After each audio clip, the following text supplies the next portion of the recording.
Olá, bem-vindos de volta ao Business Time. Eu sou Antônio Miranda e eu apresento este programa com Paola Tucunduva e Manuel Suete. Hoje, no Business Time, nós vamos falar de um assunto muito importante para você, empreendedor, que quer começar um negócio ou já tem um negócio aqui nos Estados Unidos, que é como lidar com as adversidades dos fatores externos, aqueles que você não tem controle. Então, fique ligado aqui com a gente, que a gente vai falar sobre esse tema. Mas antes da gente começar, clica aí no sininho, assine o canal, mande suas perguntas, seus comentários, e assim a gente vai trocando informações com vocês. A gente vai começar esse assunto hoje porque está todo mundo agora falando de um tema que está impactando a vida de muita gente, que é o coronavírus. E uma das pessoas mais importantes aqui que fala com vocês semanalmente está sofrendo muito com isso no negócio dele, que é o Manuel Suete.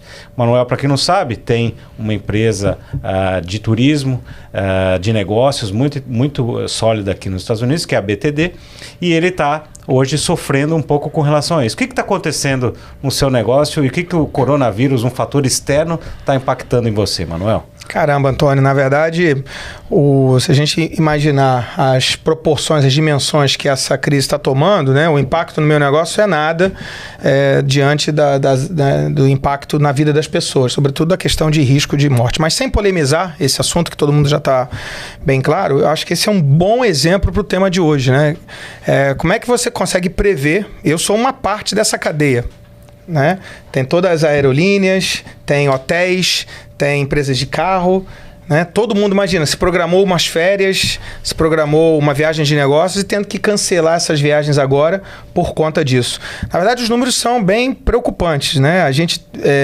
Eu estava olhando uma matéria do New York Times essa semana.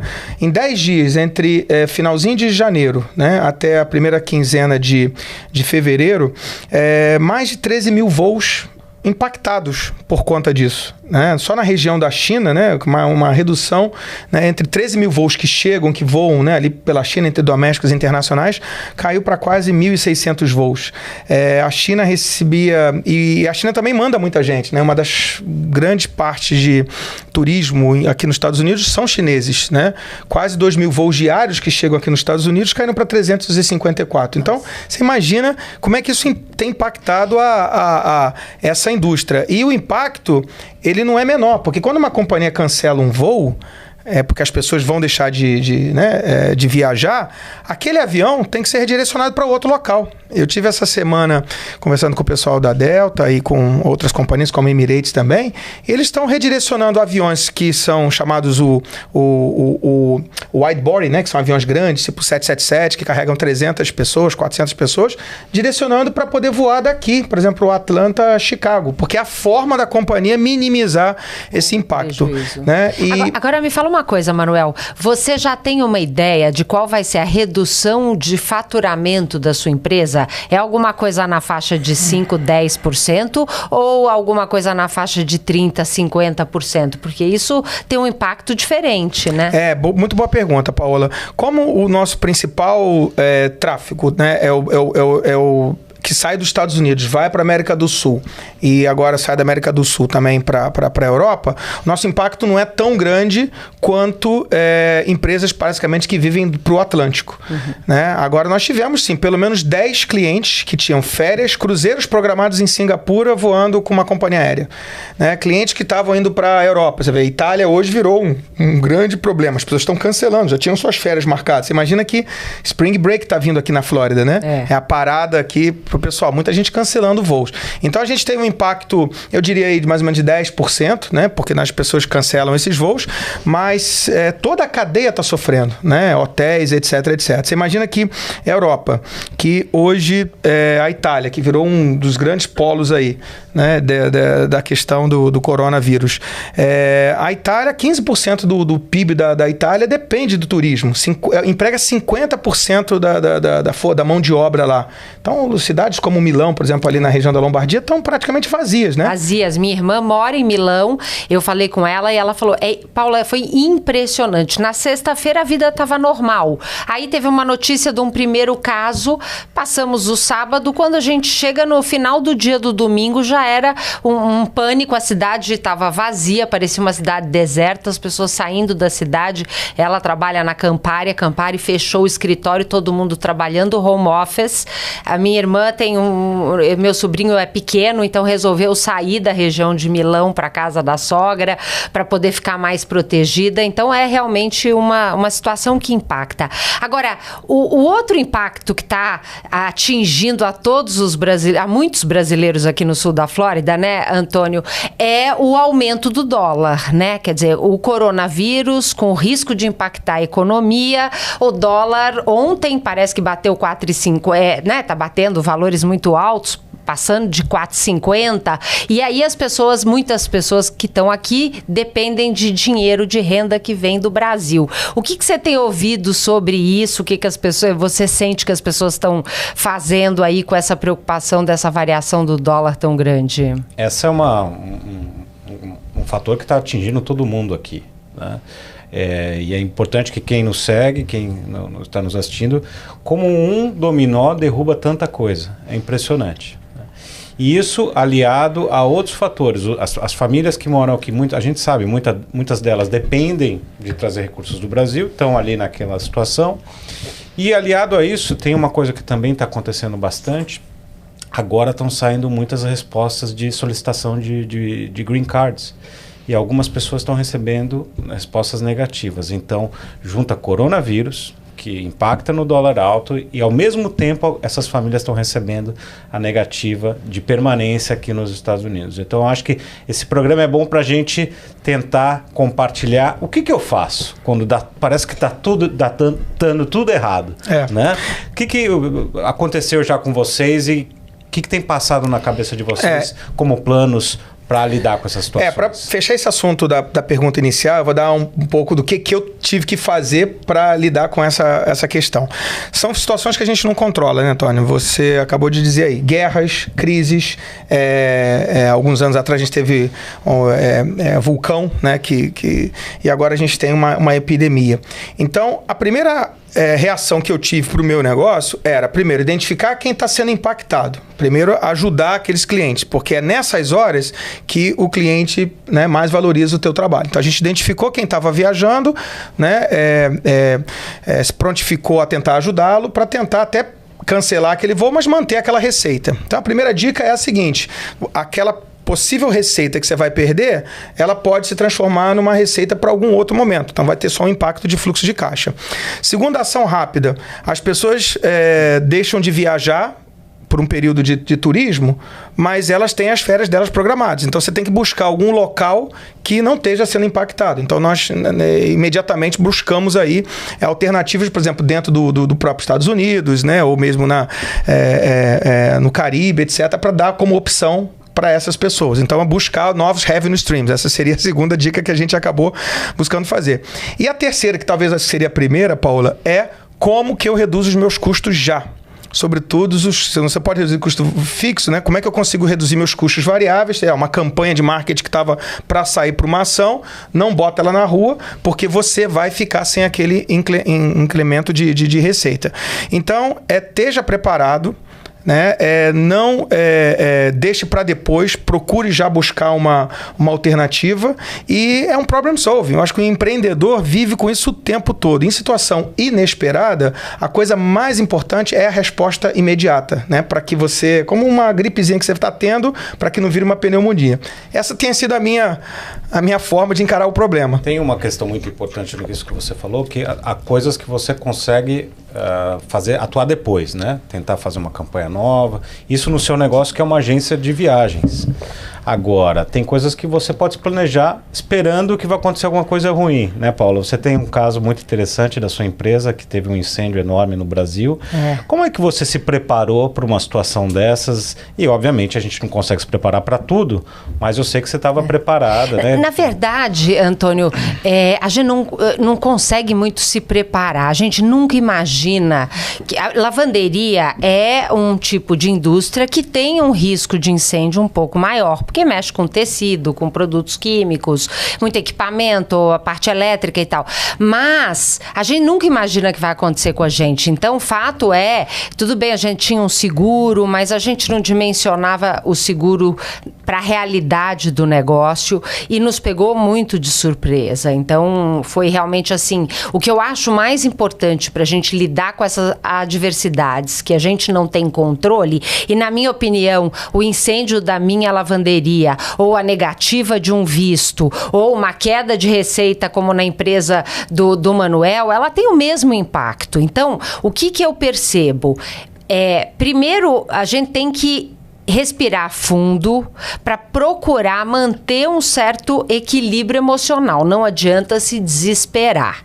Segundo, o que eu fiz enquanto a lavanderia estava pegando fogo? Eu vou ficar desesperada porque o bombeiro demora a chegar, porque tem menos água do que precisava? Vai adiantar eu ter esse tipo de preocupação? Não, não vai. Então, eu vou gastar a minha energia, o que eu vou fazer amanhã para atender os meus clientes, né? Então, eu acho que esse foi o meu foco. Eu acho que nos momentos de crise, a gente tem que pensar nas pequenas ações que eu posso fazer hoje e amanhã para minimizar o impacto desse problema. Então, acho que essa é uma dica. Então, mesmo para quem está recebendo uma negativa de um visto, não adianta se desesperar e acabar tomando ações que depois você se arrependa.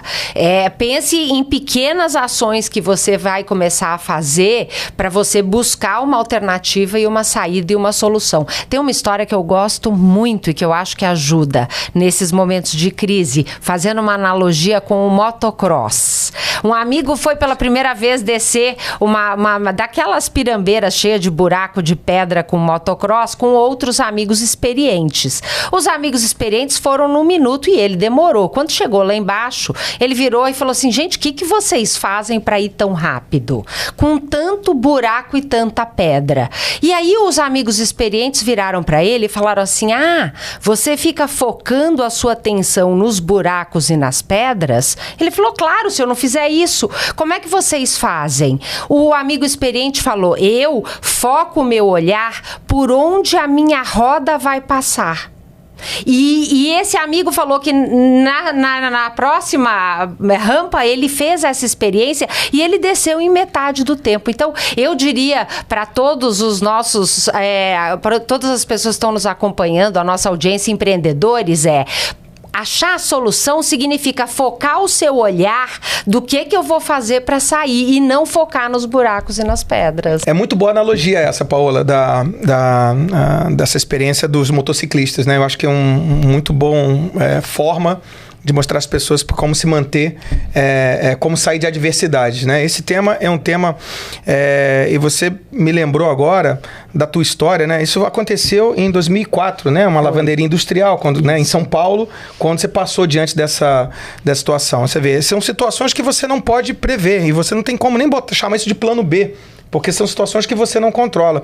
Eu me lembro, Antônio, que na área de show business, que você também já cuidou aqui nos Estados Unidos, você teve uma situação dessa também. Quer dizer, quem trabalha na área de shows e de eventos não controla coisas como, por exemplo, tempo, vistos, etc. Você teve alguma experiência dessa? Eu me lembro aqui nos Estados Unidos, né? Sim, a nossa empresa, que é uma empresa de serviços de marketing, em 2016, nós fizemos um show do Chitãozinho e Chororó, da dupla Chitãozinho e Chororó, em Orlando.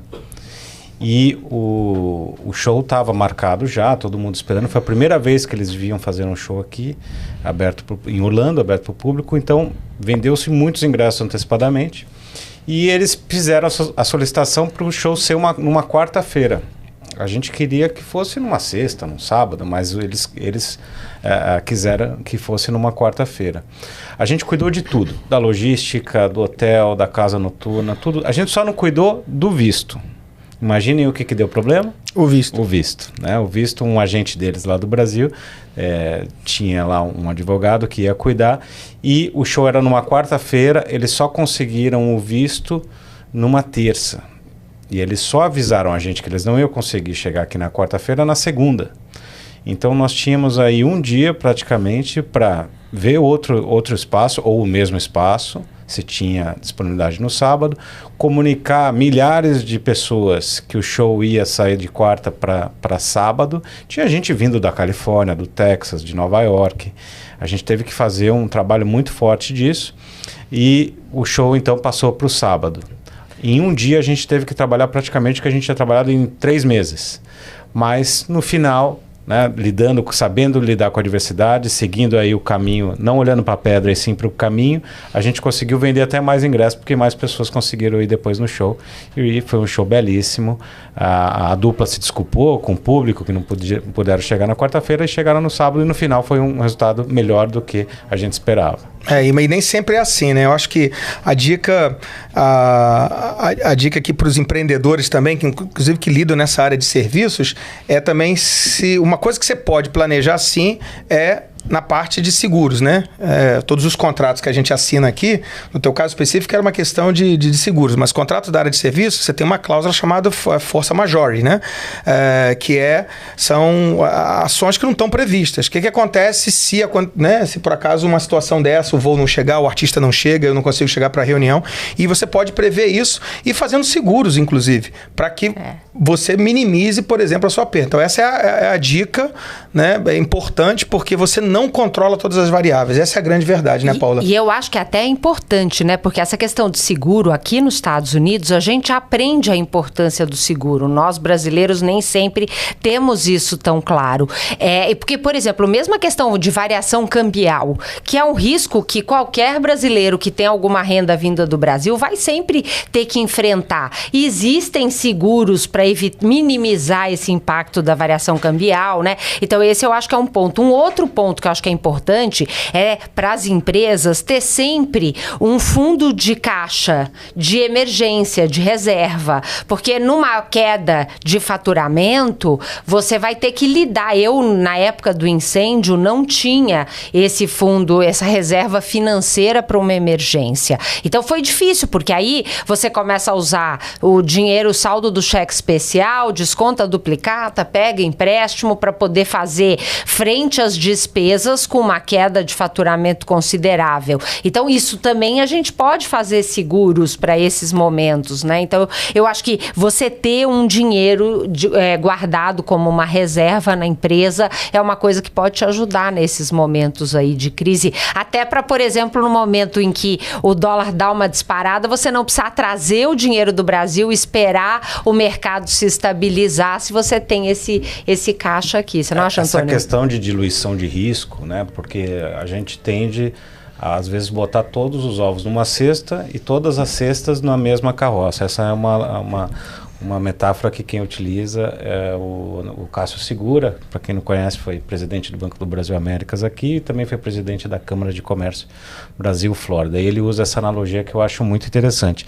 Olha que caso interessante. A empresa Constellation Brands, que é dona da cerveja marca Corona, está investindo agora $40 milhões no lançamento de um novo produto que se chama Seltzer, que está explodindo aqui nos Estados Unidos.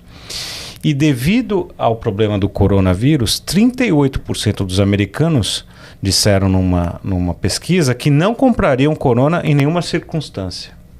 E 14% não pediriam Corona em público.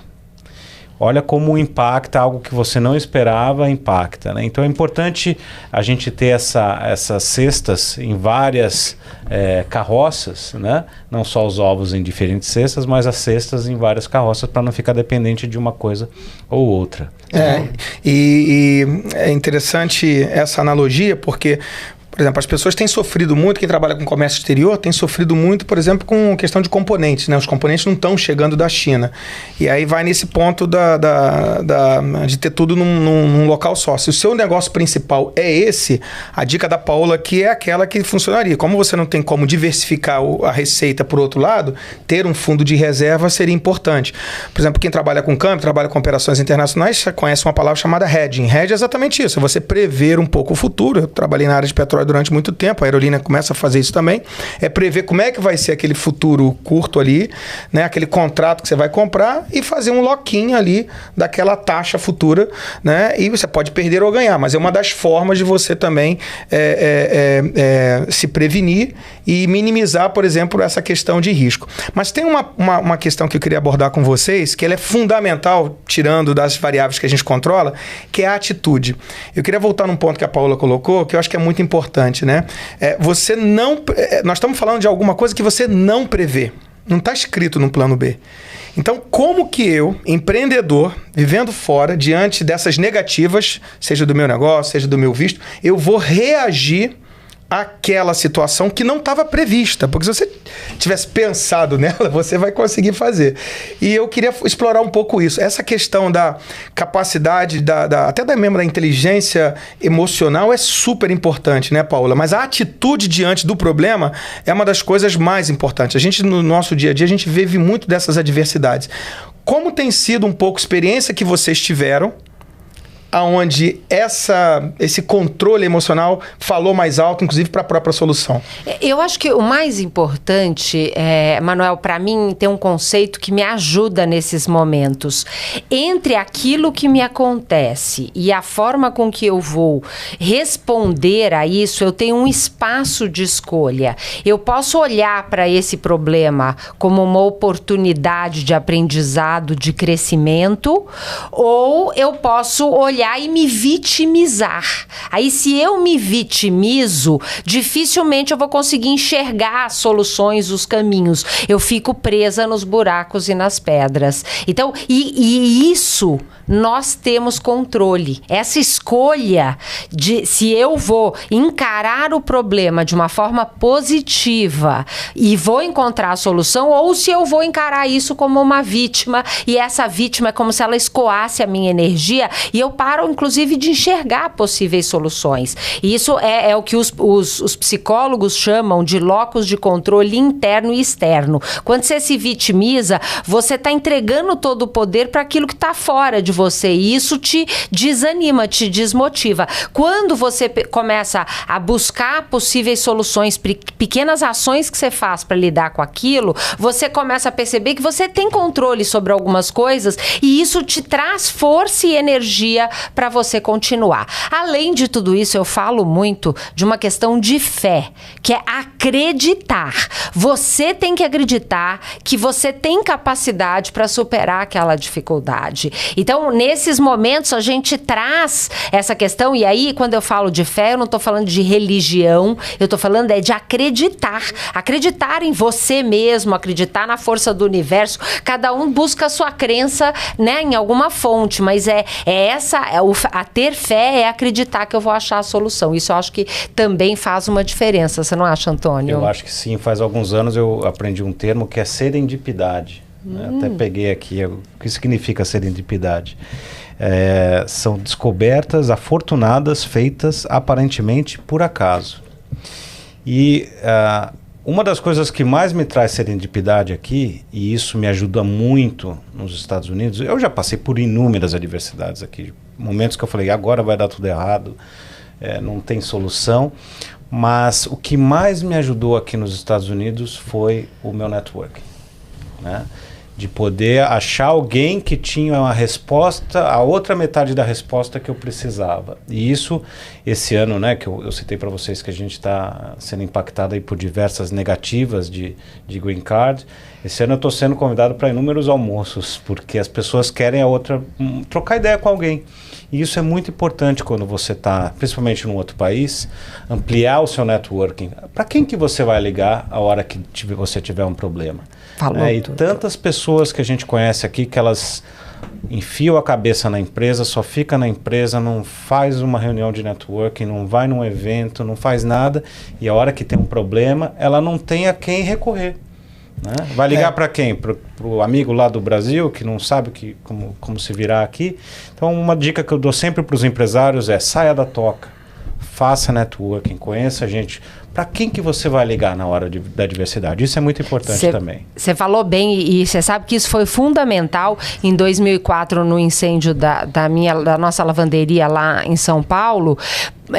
Eu imediatamente contactei concorrentes, nós tivemos ajuda de concorrentes, nós trabalhamos durante 2 semanas operando a lavanderia de um concorrente à noite, porque ele não usava máquina. Os nossos funcionários trabalharam lá por 2 semanas, e então naquele momento o fato de eu aprendi com meu pai, então eu sempre tive bons contatos, conhecia todos os concorrentes, fornecedores, clientes, então esse networking realmente fez a grande diferença. Como conseguir uniforme para poder substituir parte daquele material que tinha sido queimado às pressas, conhecendo donos de confecções que nos ajudaram. Então isso realmente, esse networking foi fundamental e fez toda a diferença. Eu imagino que você, né, Manuel, nessa situação do cancelamento das passagens aéreas, conseguir mudar uma data de uma viagem de alguém que em vez de ir para a Itália agora vai deixar para ir para a Itália no ano que vem,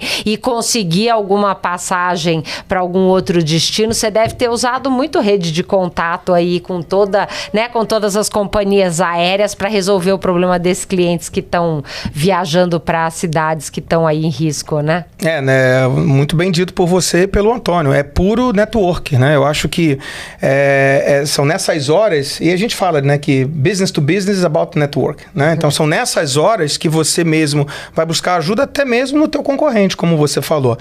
E o único viés dos 2 comentários que eu acredito com vocês, e realmente foi isso, é que são nessas horas também que você descobre os verdadeiros amigos. E você descobre quem são os amigos da onça. É aquela rede tua que você acreditava ser uma rede forte, mas são aqueles fake friends, né? Então, as adversidades também servem para isso, né? Eu também tenho vivido isso, né, um pouco na minha experiência de empreendedor aqui. E costumava dizer isso sempre aqui, ao longo do ano passado, dizia isso, né? O que não falta tatu é para te levar pro buraco. Você descobre muito tatu ou fake friends, né, nesses momentos de adversidade. O que reforça exatamente aqueles que estão ali, e te ajudar no momento extremo, e não te deixar cair quando você, por exemplo, tem um cliente importante, a tua relação seja com a aerolínea ou mesmo com uma outra pessoa. Então eu não posso,